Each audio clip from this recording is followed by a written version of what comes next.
Hello everyone, কেমন আছো সবাই? হ্যাপি উইথ ওমের আরও একটি সুন্দর ব্লগে তোমাদের ওয়েলকাম। এখন ঘড়ির কাঁটায় সময় 3:30 আর আমরা বেরিয়ে পড়লাম বেরু যাওয়ার জন্য। দেখো রাতের কলকাতাটা কি সুন্দর না? আমার কিন্তু ভীষণ প্রিয় রাতের কলকাতা। কথা বলতে বলতে পৌঁছেই গেলাম এয়ারপোর্টে।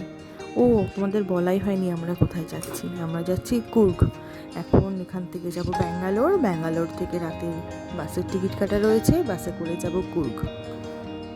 আমাদের ফ্লাইটের টাইম 7:20, কিন্তু আমরা একটু আগেই চলে এসেছি, কারণ আমি আর আমার কর্তামশাই ছাড়া বাকি ফ্যামিলি মেম্বার সবারই প্রথম ফ্লাইট। সেজন্য এয়ারপোর্টে একটু চারিদিকটা ঘুরেও দেখবে, সেজন্যই তাড়াতাড়ি আসা। চলো তাহলে ভিতরে গিয়ে এবার লাগেজ চেকিংয়ের দিকে যাওয়া যাক। এখন এই দেখো আমরা ভেতরে চলে এসেছি। লাগেজ চেকিংয়ের জন্য লাইন পড়েছে, ওখানে দাঁড়িয়ে আছি। বাবাই লাগেজ চেকিংয়ের জন্য এগিয়ে গেল। লাগেজ চেকিং আমাদের ডান। আমি আর ওম এসে একটু বসে আছি, চারিদিকটা একটু ঘুরছিলাম, ওমকেও দেখালাম চারিদিকটা, কারণ সেও তো প্রথমবার।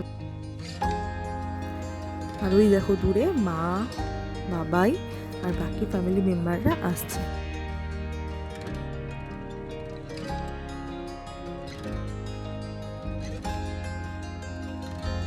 দেখো এখন 9:20 বাজে, এখনও আমরা বসে আছি। আমাদের ফ্লাইট প্রায় 3 ঘন্টার বেশি লেট।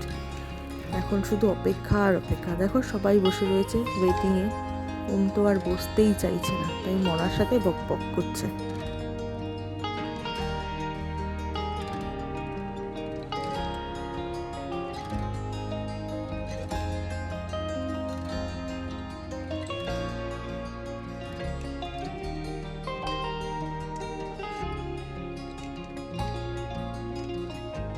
অবশেষে দুগ্গা দুগ্গা বলে দুটো ডানা মিলে আকাশে ওড়ার পালা।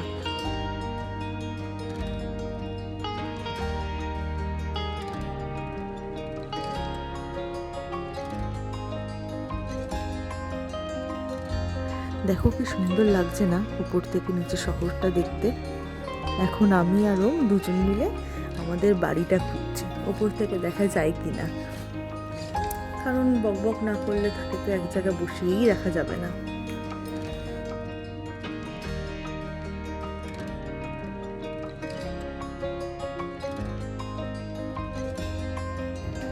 আমরা নেমে গেছি ব্যাঙ্গালোর এয়ারপোর্ট।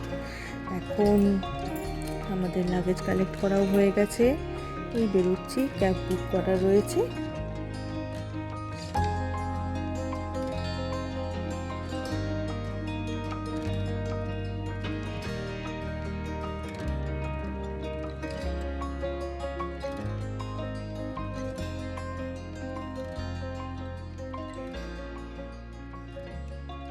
আমরা বাসে উঠে গেছি। তোমাদের তো বলেইছিলাম আগে আমাদের রাতে বাসের টিকিট কাটা রয়েছে। এই দেখো আমরা সবাই, এই যে বাবাই এসেছে, জানলা দিয়ে চা দিচ্ছে। তবে জানো এই বাসটাতে আমি প্রথম উঠলাম, এরকম বাসে আগে কখনো চড়িনি। কি সুন্দর না?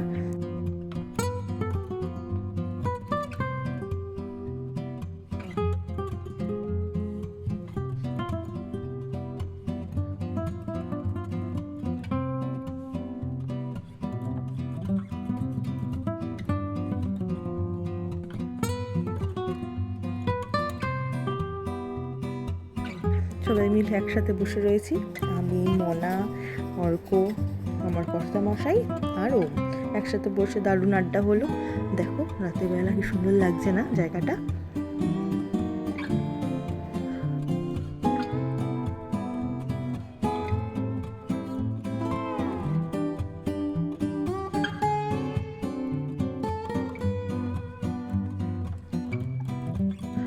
Good morning.